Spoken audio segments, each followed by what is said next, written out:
Right, morning guys. It's been ages since I've done a sort of daily video, and something just got me like over the weekend and on Friday thinking it's time to do this again. And as you can see, it is a fairly miserable day behind me. Do you think they need to clean their... I think so. And look, so you got clean one here, looks lovely. This one, not so much, and this one, yeah. But anyway, I'd like them all to look like this one. I think it would look a lot better. It would improve my view. It's raining, although I don't think you can pick that up on the camera. But anyway, so I thought it'd be a good time now to just start doing my daily videos again. So here I am. I don't know how long it's going to last. But remember, if you want to, you can. And I'm going to put up something now, a new feature. Oh, and I'm getting messages. Not a good time. Someone asking me how I am, though. So I'm going to... If they watch this, which I doubt they will, thank you for messaging me. Another Sam. Anyway, so what we're going to talk about? Well, something got me collectively thinking. So let me just tell you about what's going on in my life. I'm rabbiting. Let's zip it. But just remember, if you don't want to watch this, you can't be bothered to watch this, you can just put it on in your headphones. And also, I'm going to show you this new thing, which we're going to be putting on the Discord. I'll properly mention it in the Triple F this week. It's the new tip icon that you'll be able to download in the Discord at the end of the week. So that's really cool. I'm really excited about that. So if you want to encourage people to tip you, bang, bang, bang, that's coming out. I'll mention it properly, as I said, in the Triple F. But yeah, so I've got round to fasting again, and I've been fasting now for at least 20 hours, sometimes more, sometimes like 24 to 27 hours a day since... So it's Monday now, so it's like 10 days. I've been doing it since the Friday, not last Friday, but the Friday before that.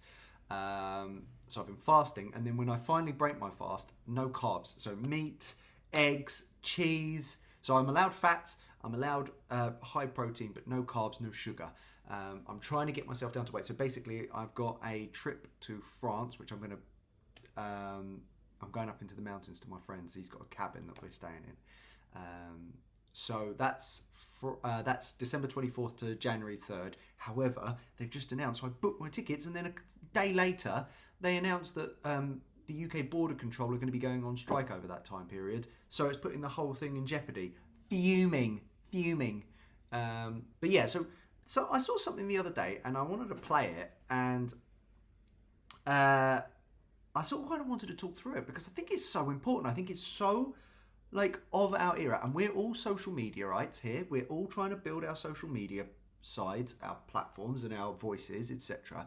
And I watched this and I was just like, I need to talk about this. So I'm going to bring it up.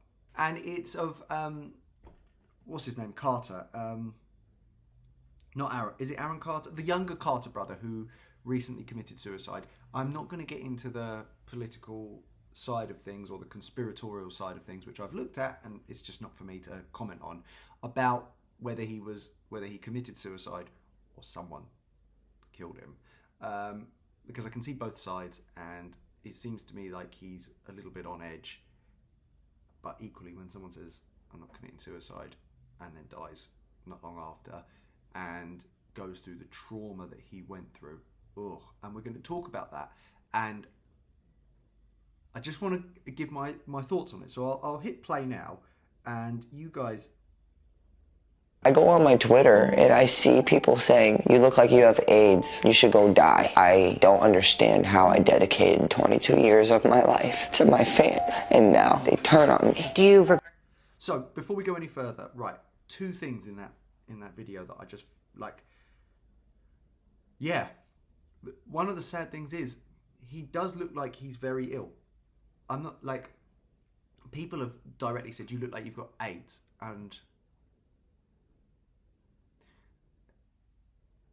that would only hurt if there was an element of truth to it. So, like, my friends and I, we say some of the cruelest things to each other ever, but generally we find them quite funny, and the reason we find that quite funny is because there might be a little bit of truth in it, but equally it's just hilarious. And it's different when your friends say something to you and someone you don't know says something to you, because it can really sting. But he does look like he's really, really ill. Really ill. like devastatingly ill. But then also, it's that point, because also the other thing that's really important about this is, remember, this guy was a good looking kiddie. He was like a poster child. And so then to go from being a poster child, a bit like this, you know, to, I don't mean it. So going from a poster child to being told you look like you've got AIDS. Devastating. But it was that line, I've spent 22 years, I'm just going to scroll back. I don't understand how I dedicated 22 years of my life to my fans. And now they turn on me. And this is what social media has turned us into. It's turned us into like crazed machines, view crazed machines. I will never look at how many numbers I got on this, ever. Never. I don't care. If nobody watches this, if nobody comments on it, and nobody likes it or relights it, like and relight, but I actually genuinely don't care. Doesn't affect me, doesn't impact me, doesn't bother me. I'm not interested. Now, it's like, it doesn't matter, because I didn't do it for you. I want you to watch it. I want you to come on this journey with me. I want you to see how I feel about the situation. But ultimately, I'm just doing this to get my voice out and just hear the words and create something from it. And when people create stuff for other people, you get caught in a vicious cycle, because what people want is always moving. So you go round the circle and the circle just slightly moves, and you've got to come round and the bar is always moving. And then sometimes you might hit the sweet spot and you think, I've hit the sweet spot and I've got to. I remember creating a post a few years ago and it really escalated. It was on a wine thing I did. And it caught. I don't know what happened. It just hit the flywheel and it disappeared off into the ether. And I was like, wow, I really nailed something. The next day I thought, I'm going to try to do the exact same thing. Nothing. Dead. And it frustrated me. And I remember it took me several weeks. And then I just went, actually, who cares? Did I make it for them or did I make it for me? And he's got caught in this cycle of making for other people. And don't believe for 1 second that Instagram is going to suddenly allow you to catch a moment and feel that moment and live in it forever. No, they're going to move on. They don't care how you feel. Make content for you. Don't worry about views and numbers and likes.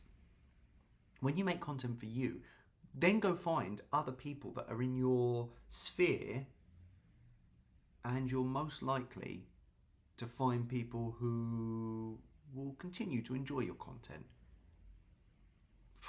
Let's carry on. I just want to hear what he has to say. Do you regret ever getting involved in... I didn't have a choice. It got bad when I was about 15 years old, because when I did MTV Cribs, the day that I had to go show off that house, my mom and my dad told me, we're getting a divorce, but you still have to go do this. I had to go show off all the stuff my whole life that was going to be taken away from me.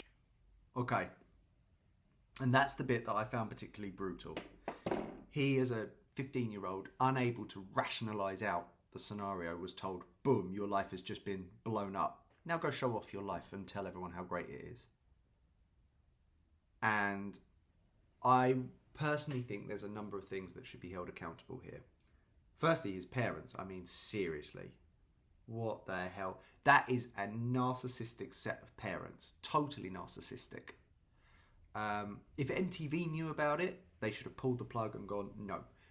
I don't know. I can't talk as to whether MTV knew about it or didn't. So if they did know about it, they should have gone, whoa, this is all wrong. Where's the human compassion? If they didn't, there's, they can't bear any responsibility, and I doubt we'll ever find out whether they did or didn't know about it. When a trauma happens in a person's life, until you talk about it, understand it, and can look back and joke, see, he's crying about that moment. So this is like, he's about the same age as me, roughly.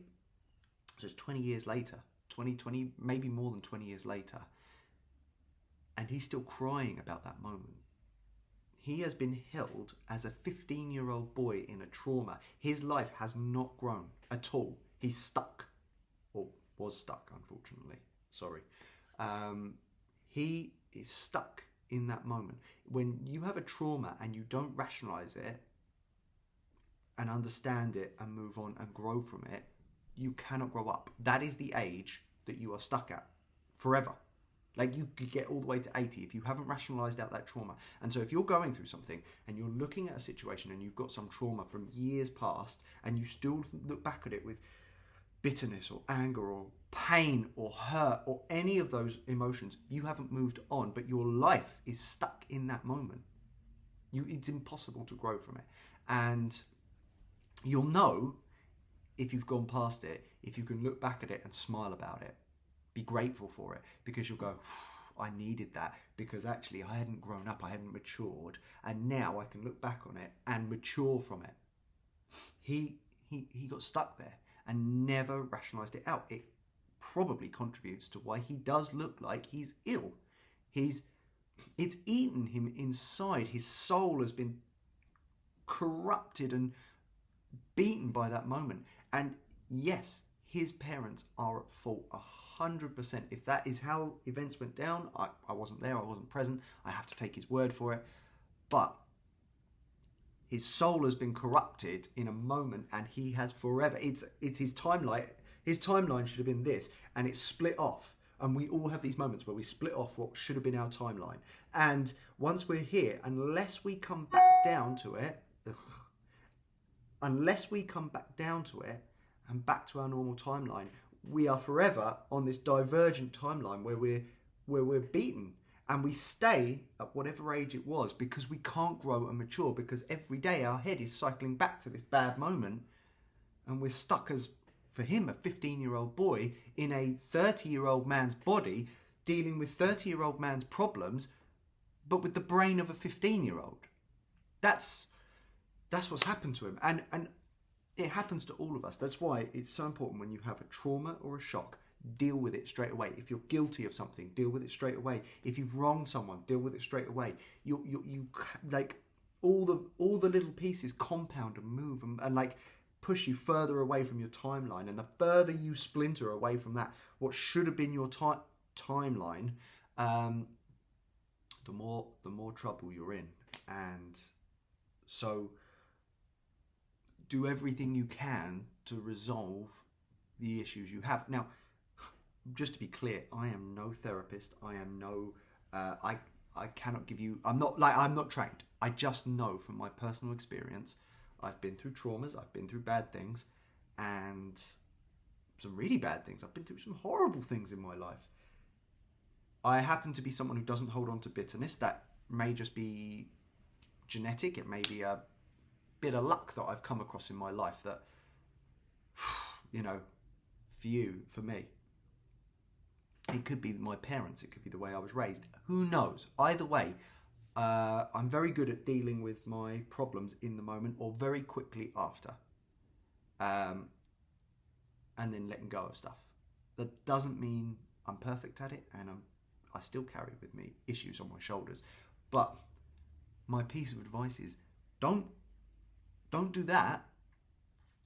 That, if I met him in real life, I would have looked at him and gone, he's carrying something. There is a burden on his shoulders he's carrying that needs resolving. And we all inherently know that.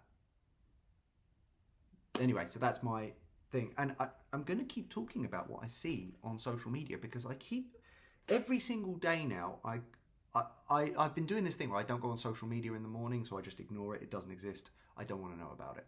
I go on StoryFire, but I don't want to know about it.